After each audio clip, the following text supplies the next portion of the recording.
La situation sécuritaire à l'est de la République démocratique du Congo reste d'actualité. Mesdames et messieurs, bonjour. Bienvenue dans cette nouvelle émission sur la télévision panafricaine au cœur des investigations. Gueule l'Afrique Télévision. Pour vous mettre au parfum de l'actualité ce matin, nous allons revenir justement sur toutes les questions d'actualité sécuritaire à l'est du pays. On en parlait ce matin avec un jeune de Goma, Monsieur Moïse Hangui, à qui j'ai l'honneur de dire bonjour et bienvenue. Bonjour David, merci pour l'invitation. Bonjour à tout le monde, surtout à nos téléspectateurs qui sont dans la ville de Goma. Je n'oublie pas aussi ceux qui sont partout à travers les différents coins et recoins de la République, ceux qui sont également dans la diaspora congolaise.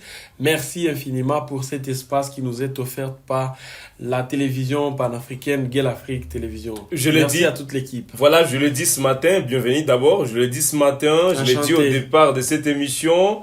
La situation sécuritaire à l'est du pays reste d'actualité. Est-ce qu'il y a des efforts aujourd'hui de la part de la jeunesse, vous la jeunesse de Kivu, vous la jeunesse de la République démocratique du Congo que vous êtes en train d'amorcer aujourd'hui pour voir encore de nouveau la paix à l'est de la République démocratique du Congo qui n'a jamais été réelle depuis plus de 30 ans?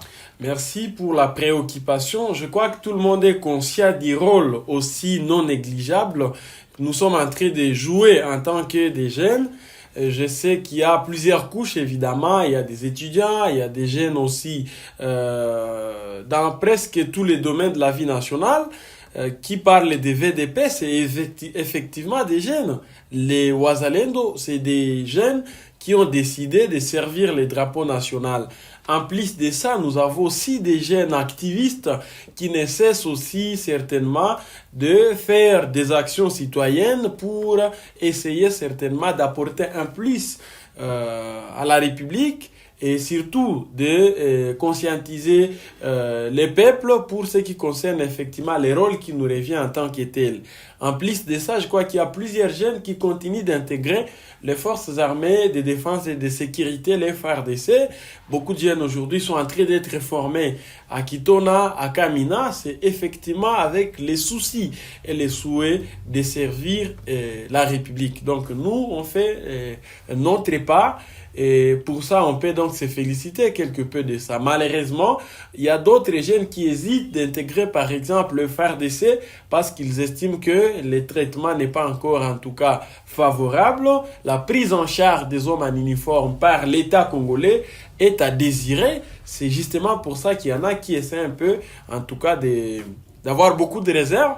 Mais je crois que si jamais le gouvernement essaie un peu d'humaniser notre armée ou même de bien entretenir le militaire, le FARDC, parce que c'est effectivement notre armée, il y aura beaucoup d'autres jeunes étudiants qui vont devoir se joindre effectivement à d'autres qui sont déjà en train d'être formés. Vous êtes sur Gueule Afrique Télévision, c'est un honneur pour nous de vous savoir nombreux, vous qui vous disponibilisez à ce net moment, c'est vendredi 25 octobre 2024. Mesdames et messieurs, nous vous disons merci de votre fidélité. Vous êtes appelés à vous abonner. Si c'est pour la première fois que vous nous suivez sur la chaîne panafricaine, à partager la vidéo, à commenter également sur tout ce que vous pensez vis-à-vis de la guerre à l'est de la République démocratique du Congo. Est-ce la jeunesse aujourd'hui est en train de soutenir le gouvernement congolais pour mettre fin à la guerre d'agression rwandaise? C'est la plus grande question qu'on se pose aujourd'hui dans notre studio un jeune de Goma, Monsieur Moïse Hangui. On en parlait aujourd'hui de la collaboration entre la jeunesse congolaise et le gouvernement congolais dans les questions liées à la sécurité. Est-ce que ça va? Comment ça se passe? Est-ce que vous avez au moins l'occasion de rencontrer le gouvernement congolais pour en discuter? Est-ce que vous êtes associé à ce jour à des questions liées à la sécurité? Soyez francs. Je dirais oui et non. Soyez francs. Nous ne sommes pas associés en tant qu'élite. D'abord parce qu'il y a des décisions qui se prennent ça et là. Les jeunes ne sont vraiment pas au rendez-vous. Je peux prendre en guise d'exemple le processus amorcé par Kinshasa au niveau de Luanda. En tout cas, on n'est pas associés. Même ce qui s'est passé à Nairobi, je n'avais pas, en tout cas, eu des informations du genre des jeunes de notre ville, par exemple, de notre province, qui sont partis pour aussi participer à toutes ces démarches-là. Je pense plutôt qu'on est en train de servir la République dans l'essence, je vais dire, des VDP. Là, vraiment, il y a beaucoup de jeunes. Au niveau aussi des FARDC, on est en train d'être formés. Mais dans les processus politiques, diplomatiques, en tout cas, la représentation de la jeunesse n'est pas encore suffisante. C'est effectivement ce que je peux dire. Même l'élite, en fait, je me dis aujourd'hui, le gouvernement congolais semble être quelque peu dépassé par les événements. Nous menons presque plusieurs fronts à la fois, permettez-moi le terme, mais tous ces fronts-là, justement, sont en train d'être menés dans le sens qui ne nous rassure pas. Justement parce que, par exemple, nous nous rendons compte que les discussions qui se mènent au niveau diplomatique continuent certainement de se confronter à des, je veux dire, à des blocages, à des contraintes. Pendant que le gouvernement congolais signale des avancées, vous, de la part de la jeunesse, vous faites savoir qu'il y a des blocages? Absolument. Moi, je ne pense pas qu'il n'y a pas des avancées. Je vous ai juste fait part de la démarche qui se passe à Luanda. Nous sommes tous conscients qu'il y a eu un certain nombre d'engagements prise par le parti, très précisément la République démocratique du Congo et les Rwanda, représentés par le deux ministres des Affaires étrangères des deux pays. Entre autres, la mesure portant cessez-le-feu devrait être respectée par les deux partis. Est-ce que c'est le cas? Absolument pas. Cependant, le cessez-le-feu que le militaire rwandais, les forces armées rwandaises, RDF, toute la coalition, RDF M23, AFC, se sont emparés de vastes localités, de plusieurs entités. Vous avez parlé dans votre mot d'introduction de Kalembe. Kalembe est tombé pendant que la mesure de cessez-le-feu est en cours. Ça veut dire que la démarche n'est pas respectée de manière, en tout cas, à rassurer les deux parties. J'ai suivi le président angolais, facilitateur du processus qui se passe de l'autre côté, comme pour dénoncer. Il a vraiment dénoncé verbalement cette énième violation du cessez-le-feu par les Rwandais. Mais qu'est-ce qui suit après ça? Juste des dénonciations, juste des discours. Nous attendions par bien contre voir des sanctions et des mesures contraignantes vis-à-vis de Kigali qui n'a pas respecté ses engagements pris à Luanda. Ce n'est pas le cas. Et moi, je me dis que les gouvernements semblent ne pas avoir un narratif aussi de nature à convaincre les facilitateurs, même la fameuse communauté internationale qui est derrière aussi cette démarche pour que Kigali soit sévèrement sanctionné. Nous sommes tous conscients qu'aujourd'hui, nous sommes victimes d'une agression qui est entretenue par les Rwandais et l'Ouganda. Jusqu'aujourd'hui, qu'est-ce que la communauté internationale a déjà fait pour essayer un peu, certainement, de décourager l'Ouganda, de décourager les Rwandais, de continuer à nous faire cette guerre? Rien du tout. Ça se passe comme ça, justement, parce que nous n'avons pas aussi un discours. Nous ne sommes pas au point, certainement, de convaincre cette fameuse communauté internationale. Certes, il y en a qui estiment qu'elle est complice, et je suis de cet avis. Elle est complaisante vis-à-vis de la situation macabre que nous traversons, mais nous aussi, à notre niveau, nous ne sommes pas au point de l'amener à se porter pour notre cause. C'est comme ça que par moment, il y en a qui s'attaquent à celle-ci, estimant qu'elle est du côté du Rwanda. Ce qui n'est pas faux, mais je me dis à mon sens que c'est aussi par le fait que la République démocratique du Congo ne fait pas preuve d'une diplomatie agissante, d'une diplomatie de nature à permettre à ce que nos challengers, nos adversaires soient sanctionnés. Voilà. Revenons sur terrain, mesdames et messieurs. Revenons à Kisangani. Revenons dans la province du Nord Kivu. Revenons dans la province du Sud Kivu. Revenons à l'Est un peu pour savoir ce qui se passe de l'autre côté.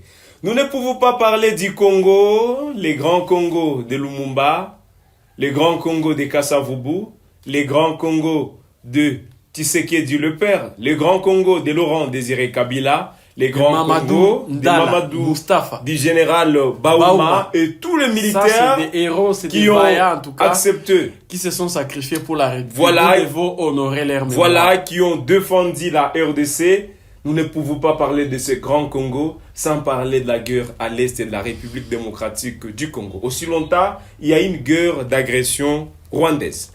Pendant que le président de la République... Il faut parler du Rwanda et de l'Ouganda. Moi, je mets ça parfois mal quand vous excluez. Et c'est aussi ça... Mais l'Ouganda n'est pas trop parlé, monsieur Moïse. Voyons. Il faut en tout cas arrêter un moment d'ignorer et de ne pas aussi parler de l'Ouganda. Les gouvernements... Il y a des rapports de l'ONU qui démontrent aussi les soutiens des autorités ougandaises aux côtés des rebelles d'M23 et même des ADF qui sont en train de massacrer nos populations dans les grands nord de la province du Nord Kivu. Essayons un peu d'avoir un discours, en tout cas, qui est aussi cohérent, qui va nous permettre aussi d'obtenir ce que nous voulons. Mais sinon, on nous traitera déjà qui ne savent pas ce qu'ils veulent exactement. C'est l'ONU elle-même qui a reconnu l'implication de l'Ouganda dans la crise que nous traversons. Vis-à-vis de cela... Le problème, c'est que le challenge, c'est que le gouvernement congolais se sent être, je vais dire, dans un imbroglio. Pourquoi? Parce que des militaires ougandais sont sur le sol congolais dans le cadre des opérations conjointes FARDC-UPDF. Par contrainte, on s'est dit peut-être qu'il ne faut plus parler maintenant du soutien de l'Ouganda aux côtés des rebelles d'M23 et des ADF. Moi, je pense que c'était une très mauvaise stratégie pour Kinshasa en approuvant le déploiement des militaires ougandais sur le sol congolais. Ça fait 3 ans, je suis en train personnellement de dresser un bilan largement négatif par rapport aux opérations conjointes Oussoudia menées entre les FARDC et l'UPDF dans le Grand Nord. Maintenant, j'ai parlé par rapport au narratif que nous devons avoir. Je pense qu'il faut mettre Kigali et même Kampala dans les mêmes paniers, plutôt l'Ouganda. Donc il faut parler de l'Ouganda et Kigali dans les mêmes paniers. Le président Kagame, c'est un allié de taille. Un allié de taille, je l'ai dit et je le répète, de Museveni Monsieur et Moïse, cet autre aventurier là qu'on appelle Kainerugaba, Mozi Kainerugaba, malheureusement qui a été accueilli chaleureusement à Kinshasa par les autorités au niveau certainement de la capitale.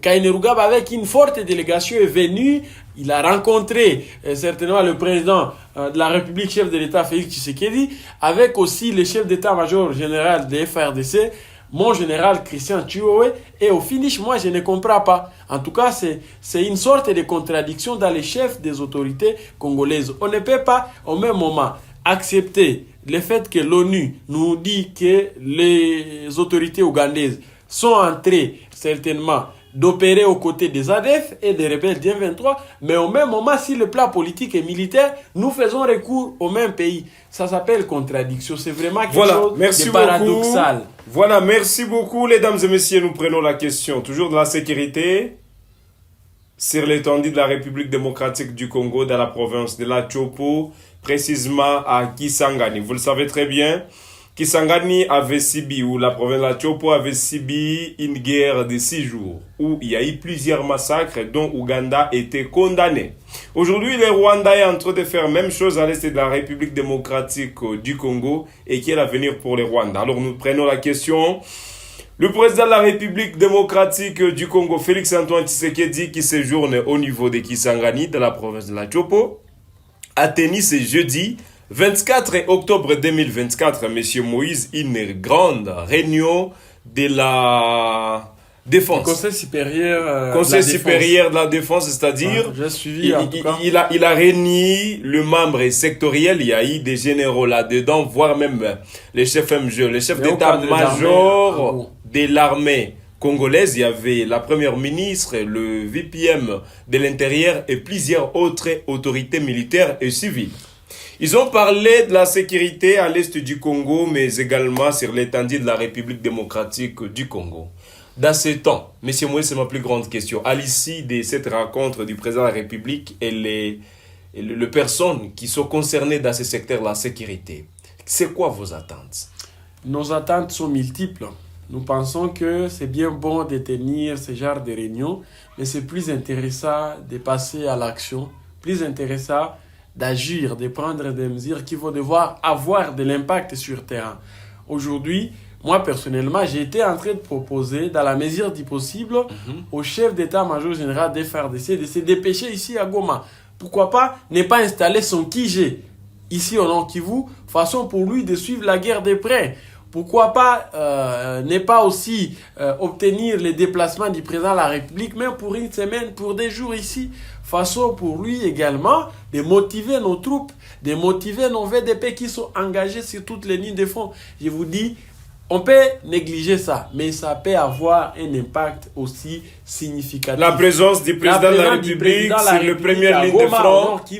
Pour essayer un peu de moraliser les troupes, moraliser nos VDP, moraliser aussi... Ils ne se battent pas à Goma. FRDC. Je parle de la province du Nord. Voilà. Peut-être qu'il peut ne pas se dépêcher directement sur les lignes de front, mais il peut être même ici, ça peut encore donner un peu plus de morale. En plus de ça, nous sommes tous conscients qu'il y a un sérieux problème au niveau de l'armée aujourd'hui.